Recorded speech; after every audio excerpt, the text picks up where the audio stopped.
Hello friends, வணக்கம். Welcome to செரோனிஸ் designs. இன்றைக்கி நம்ம இந்த ஸ்லீவ் டிசைன் தான் பார்க்க போகிறோம். இது வந்து பார்த்திங்கன்னா ஒரு எல்போ ஸ்லீவ் தான். ஸோ எல்போ லென்த்தில் இருக்க ஒரு ஸ்லீவ் தான் போடுறோம். இதில் வந்து கீழே இந்த 3 லைன் போட்டிருக்கோம் இல்லையா, அந்த பார்டர் மாதிரி இதில் தான் வந்து ஒர்க் பண்ண போகிறோம். இது வந்து பார்த்திங்கன்னா கீழே வருதில்ல இந்த லைன் தான் வந்து நம்ம ஸ்டிச்சிங்கோட லைன். ஸோ அதுலேருந்து ஒரு 1/2 இன்ச் கேப்பில் ஒரு லைன் போட்டிருக்கோம். அதுக்கப்புறம் ஒரு 2.5 இன்ச்சில் வந்து இன்னொரு லைன் போட்டிருக்கேன். அதுக்கடுத்து ஒரு 2.5 இன்ச்சில் கேப்பில் இன்னொரு லைன் போட்டிருக்கோம். ஸோ ஜஸ்ட்டு வந்து இதில் ஒரு லைன்ஸ் மட்டும்தான் போட்டிருக்கோம். அதில் தான் வந்து ஒர்க் பண்ண போகிறோம். இதில் ட்ரேசிங்லாம் எதுவும் கிடையாது. இந்த மேலே வந்து பார்த்திங்கன்னா ப்ளவுஸில் ஓவராலாக வந்து பார்த்திங்கன்னா இந்த மாதிரி ஒரு ஸ்ட்ரைப்ஸ், ஒரு லைன்ஸ்லாம் வர மாதிரி இருக்குது. இதில் வந்து லைட்டாக ஒரு பிங்க் ஷேட் வருது இல்லையா. ஸோ அதே மாதிரி தான் வந்து சாரீலேயும் வந்து சாரீ வந்து நல்ல ஒரு பீச் கலர் சாரீ. ஸோ அதுலேயும் வந்து ஒரு லைட் ஒரு பிங்க் ஷேட் வந்ததுனால ஒரு பிங்க் கலரில் இருக்க டியூப் பீட் மட்டும் இந்த டிசைனில் யூஸ் பண்ணியிருக்கேன். ஸோ வாங்க இந்த டிசைனில் எப்படி ஒர்க் பண்ணலான்னு பார்க்கலாம். ஃபஸ்ட்டு வந்து நம்ம ஃபஸ்ட்டு லைன்லேருந்து ஸ்டார்ட் பண்ணிக்கலாம். ஸோ த்ரெட்டை மேலே எடுத்து வச்சுருக்கோம். அதில் வந்து பிங்க் ஒரு டியூப் பீடும் அப்புறம் வந்து ஒரு ஆன்டிக் ரவுண்ட் பீடும் கொடுத்துருக்கேன். நம்பர் 2 ரவுண்ட் பீட் தான் அது. ஸோ அதையும் வந்து கொடுத்துட்டு நம்ம ஒரு பஞ்ச் பண்ணி எடுத்துகிட்டு அதுக்கப்புறமா ஒரு சின்ன ஒரு லாக் ஸ்டிச் பக்கத்தில் போடுவோம் இல்லையா, அந்த மாதிரி போட்டுட்டு அதுக்கப்புறம் த்ரெட்டை வந்து ஃப்ரண்ட்டுக்கு கொண்டு போயிடணும். அந்த பீடோட ஃப்ரண்ட்டுக்கு கொண்டு போயிட்டு அதுக்கப்புறம் தான் வந்து அதில் நம்ம டியூப் பீடும் அடுத்த ஒரு செட் டியூப் பீட் அண்ட் அந்த ரவுண்ட் பீடையும் வந்து நம்ம லோட் பண்ணணும். ஸோ நம்ம அப்படி போடும்போது தான் அந்த ஷார்ப்னஸ் வந்து கரெக்டாக கிடைக்கும். ஸோ அந்த டியூப் பீடு 2 டியூப் பீடுக்கு நடுவில் 2 ரவுண்ட் பீடுக்கு நடுவில் ஒரு டியூப் பீட் வர்ற மாதிரி அந்த ஷார்ப்னஸ் வந்து கரெக்டாக கிடைக்கும். ஸோ நம்ம கீழே பஞ்ச் பண்ணுறோம்ல, அதை வந்து நம்ம இந்த லைன் மேலே வர மாதிரி பார்த்துக்கணும். ஸோ அப்படி நம்ம ஃபாலோ பண்ணிட்டு வந்தோம்னா இந்த லைனில் கரெக்டாக வந்து அது ப்ளேஸ் ஆயிரும். ஸோ ஒரு டியூப் பீட் அண்ட் ஒரு ரவுண்ட் பீட் போட்டுட்டு அது பக்கத்தில் ஒரு குட்டி ஒரு லாக் ஸ்டிச், அதுக்கப்புறம் அதை ஃப்ரண்ட்டில் கொண்டு போயிடணும். ஸோ இதுக்கு வந்து டூலிப் நெடில் நம்பர் 24 வந்து இதுக்கு யூஸ் பண்ணியிருந்தேன். நார்மல் சூயிங் த்ரெட் தான் போட்டிருக்கேன். ஸோ அந்த லைன் ஃபுல்லாக கம்ப்ளீட் ஆனதுக்கப்புறமா ஜர்தோசி வச்சு நம்ம டியூப் பீட் போட்டிருந்தோம்ல ஃபஸ்ட்டு, அதுக்கு மேலே வந்து அதை ஓவர்லாப் ஆகி வர்ற மாதிரி ஜர்தோசி ஒரு சின்ன பீஸ் வந்து கொடுத்துட்ருக்கோம். ஸோ சின்ன பீஸ் ஒரு ஜர்தோசி ஒரு 1/4 இன்ச் போல் தான் இருக்கும் அது. அந்த ஜர்தோசி கட் பண்ணி எடுத்துகிட்டு அதே மாதிரியே 2 டியூப் பீடுக்கு இடையில இருக்க கேப்பில் வந்து அந்த ஜர்தோசி வர்ற மாதிரி பஞ்ச் பண்ணிவிட்டு அதுக்கப்புறம் ஒரு குட்டி லாக் ஸ்டிச், அதுக்கப்புறம் மறுபடியும் அதை வந்து ஃப்ரண்ட்டுக்கு கொண்டு வந்துடணும். த்ரெட்டை ஃப்ரண்ட்டுக்கு கொண்டு வந்து ஒரு தடவை பஞ்ச் பண்ணிவிட்டு அதுக்கப்புறம் அடுத்த ஜர்தோசியை வந்து த்ரெட்டில் லோட் பண்ணணும். ஸோ அப்படி போடும்போது நமக்கு வந்து அந்த வி ஷேப், அதாவது இந்த ஷார்ப்னஸ் வந்து கரெக்டாக கிடைக்கும். ஸோ சின்ன டிப்ஸ் தான், இதை கரெக்டாக ஃபாலோ பண்ணோம் அப்படின்னா நம்ம டிசைன் வந்து ரொம்ப பர்ஃபெக்டாக வரும். ஆரி ஒர்க் வந்து ரொம்ப சிம்பிள் தான். இந்த மாதிரி சின்ன டிப்ஸ் மட்டும் நம்ம தெரிஞ்சுக்கிட்டோம் அப்படின்னா நம்மளால் ரொம்ப அழகாக பண்ண முடியும் ஒர்க்கு. ஸோ பார்த்திங்கன்னா தெரியும் இந்த வி ஷேப் எவ்வளோ பர்ஃபெக்டாக வந்திருக்கு அப்படின்னு. ஸோ இதே மாதிரியே நம்ம எல்லாமே போட்டுட்டு பார்க்கலாம். ஸோ ஃபஸ்ட்டு ஒரு லைன் வந்து நம்ம கம்ப்ளீட் பண்ணிட்டோம். நெக்ஸ்ட்டு வந்து அந்த சென்டர் லைன் போட்டிருந்தோம் இல்லையா, அதில் ஒர்க் பண்ணுறோம். ஸோ இதில் வந்து number 4 round beat antique beat எடுத்திருக்கேன்.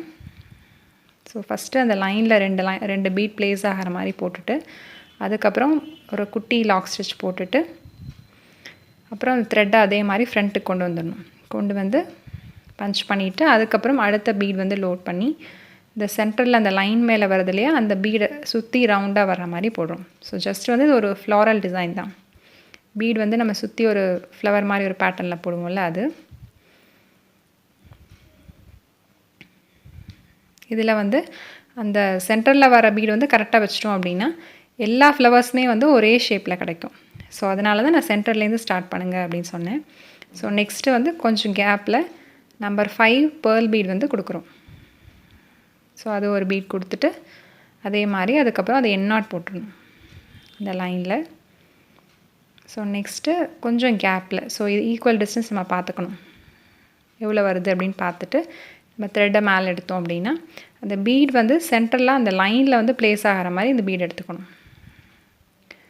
பீட் எடுத்துகிட்டு ஸோ ஃபஸ்ட்டு ஒரு பீட் வந்து அந்த சென்டர் லைனில் வர மாதிரி ப்ளேஸ் பண்ணிவிட்டு நெக்ஸ்ட்டு பீட் வந்து அதுக்கு கீழே வர மாதிரி ப்ளேஸ் பண்ணிவிட்டு அப்புறம் ஒரு குட்டி ஒரு லாக் ஸ்டிச் போட்டுட்டு த்ரெட்டை வந்து ஃப்ரண்ட்டில் கொண்டு வந்து ஒரு தடவை பஞ்ச் பண்ணிடுறோம். அதுக்கப்புறம் சுற்றி அந்த சென்டர் பீடை சுற்றி போட்டோம் அப்படின்னா ஃப்ளவர்ஸ் வந்து சேமாக எல்லாமே வந்து ஒரே மாதிரியே கிடைக்கும். ஸோ அவ்வளோதான். லாஸ்ட்டில் அங்கே முடிச்சுட்டு எண்ட் நாட் போட்டுடணும். அதுக்கப்புறம் அதே மாதிரி டிஸ்டன்ஸில் ஒரு பேர்ல் பீட் கொடுக்கணும். ஸோ இதே மாதிரியே ஃபுல்லாக முடிச்சுட்டு பார்க்கலாம். ஸோ கம்ப்ளீட் பண்ணியாச்சு. நெக்ஸ்ட்டு வந்து அந்த பேர்ல் கொடுத்துடணும் இல்லையா, அதில் வந்து ஒரு 4 பக்கமும் இந்த ரவுண்ட் பீடும், அதாவது number 2 antique beat round beat கொடுத்தோம் இல்லையா, அதுவும் அந்த டியூப் பீடையும் வச்சு நம்ம அதில் லாக் பண்ண போகிறோம். ஸோ கொஞ்சம் ஒரு கேப்பில் நம்பர் 2 ரவுண்ட் பீட், அப்புறம் வந்து அந்த டியூப் பீட் ரெண்டையும் எடுத்துகிட்டு அதை அப்படியே கொடுத்து எண்ட் நாட் போட்டுடணும். ஸோ இது வந்து நம்ம பேர்ல் பக்கத்தில் எண்ட் நாட் போட்டோம் அப்படின்னா நமக்கு த்ரெட்டு வந்து விசிபிளாக தெரியாது இல்லையா. நம்ம இந்த சைட் போட்டால் தான் நமக்கு ஈஸியாக இருக்கும். பட் ஆனால் நம்ம உள்ளே நம்ம பேர்ல் கிட்ட வந்து நம்ம எண்ட் நாட் போட்டோம் அப்படின்னா நமக்கு சின்னதாக அந்த நாட் போட்டிருக்கிறது கூட நமக்கு வெளியில் விசிபிளாக தெரியாது. ஸோ அதுக்காக தான் இப்படி ரிவர்ஸில் போட்டு எண்ட் நாட் போடுறோம். உங்களுக்கு கம்ஃபர்டபுளாக இல்லை அப்படின்னா ஆப்போசிட் சைடில் நம்ம இந்த ரவுண்ட் பீட் இருக்கு இல்லையா, அந்த சைடு கூட நம்ம போட்டு எண்ட் நாட் போட்டுக்கலாம். ஸோ நெக்ஸ்ட்டு 2 இதுக்கும் நடுவில் ஜர்தோசி வச்சு ஒரு ஃப்ளாட் லோடிங் வந்து போட போகிறோம். ஒரு 3 ஜர்தோசி மட்டும், ஜஸ்ட் ஒரு ஃப்ளாட் லோடிங் போடுவோம் இல்லையா, அதே மாதிரி ஒரு சின்ன பீஸ் ஜர்தோசி கொடுத்துட்டு அதை வந்து க்ராஸாக லாக் பண்ணிவிட்டு அதுக்கப்புறம் ஒரு குட்டி லாக் ஸ்டிச் போட்டுட்டு அப்புறம் த்ரெட்டை மேலே எடுத்துகிட்டு திருப்பி அங்கே ஒரு லாக் ஸ்டிச் போட்டுட்டு அதுக்கப்புறம் இன்னொரு ஜர்தோசியை அதில் நம்ம லோட் பண்ணணும். 3 ஜர்தோசி கொடுத்ததுக்கப்புறமா அதை எண்ட் நாட் போட்டு முடிச்சுக்கலாம். ஸோ மேலே போட்டிருந்தோம் இல்லையா, அதே மாதிரி கீழேயும் போடுறோம். ஒரு 3 பீஸ் ஜர்தோசி எடுத்துகிட்டு க்ராஸாக கொடுக்குறோம். இதில் வந்து ஜர்தோசி நல்லா ஸ்ட்ரெச் பண்ணி கட் பண்ணிக்கணும். ஸோ ஃப்ரண்ட்டில் போயிட்டு அதே மாதிரி ஒரு குட்டி லாக் ஸ்டிச் போட்டுட்டு அடுத்த ஜர்தோசி ப்ளேஸ் பண்ணணும். ஸோ சப்போஸ் இதில் வந்து பார்த்தீங்கன்னா ஜர்தோசி நல்லா கீழே இறங்கிடுச்சு. ஸோ இப்போ இன்னும் கொஞ்சம் மேலே ஏற்றி நம்ம வந்து இந்த லாக் ஸ்டிச் போட்டுக்கணும். போட்டுட்டு அடுத்த ஜர்தோசி போட்டுட்டு அதே மாதிரி ஒரு குட்டி லாக் ஸ்டிச், அதுக்கப்புறம் ஃப்ரண்ட்டுக்கு கொண்டு போயிட்டு திருப்பியும் ஒரு தடவை பஞ்ச் பண்ணிவிட்டு அதுக்கப்புறம் ஒரு லாக் ஸ்டிச் போட்டுட்டு அடுத்த ஜர்தோசி போடணும். ஸோ 3 முடிஞ்சதுக்கப்புறமா நம்ம ஒரு எண்ட் நாட் போடணும். ஸோ இது ஃப்ரீ ஹேண்டில் போடுறதுக்கு நமக்கு டஃப்பாக இருக்குது அப்படின்னா நம்ம கிளாஸ் மார்க் இருக்கும் இல்லையா, ஒயிட் பென்சில், ஸோ அதை வச்சு இந்த மாதிரி லைட்டாக லைன்ஸ் வந்து நம்ம போட்டுக்கலாம். லைட்டாக நீங்கள் போட்டுட்டு அதுக்கப்புறம் ஒர்க் பண்ணிங்க அப்படின்னாலும் உங்களுக்கு ஃப்ரீயாக இருக்கும். அப்போ கரெக்டாக நம்மளால் டிசைன் வந்து போட முடியும். ஸோ இதே மாதிரியே ஃபுல்லாக கம்ப்ளீட் பண்ணிவிட்டு பார்க்கலாம். அதுக்கப்புறம் நான் அந்த பீட் ஒர்க்கில் ஒரு ஃப்ளாரல் டிசைன் போட்டிருந்தோம் இல்லையா, அதுக்கு இடையில வந்து ஜர்தோசியில் வச்சு ஒரு சின்னதாக அதை வந்து கவர் பண்ணுற மாதிரி கேப்பை கவர் பண்ணுறோம். ஸோ 2 பீடுக்கு இடையில நம்ம நீடில் வந்து மேலே எடுத்துகிட்டு இது வந்து நார்மல் நீடில் தான் ஒர்க் பண்ணியிருக்கோம். இது வந்து ரீகல் பிராண்டில் நம்பர் 11 நீடில் வந்து இதுக்கு யூஸ் பண்ணியிருக்கேன். ஸோ ஜர்தோசி வந்து ஃப்ரீயாக அதுக்குள்ளே வந்து போயிட்டு வந்தது. ஸோ அந்த ஜர்தோசியை வந்து கொடுத்துட்டு த்ரெட்டோட எண்டு வரைக்கும் ஜர்தோசி கொடுத்துட்டு அதுக்கப்புறமா நம்ம அந்த சைடில் வந்து நீடில் பஞ்ச் பண்ணணும். இடையிலே நம்ம அப்படியே பஞ்ச் பண்ணி இழுத்துட்டோம் அப்படின்னா சில நேரங்களில் அந்த த்ரெட்டில் ஜர்தோசி மாட்டி அதை இழுக்கிறதுக்கு வாய்ப்பு இருக்குது. ஸோ இது ஒன்று கவனமாக போடுங்க.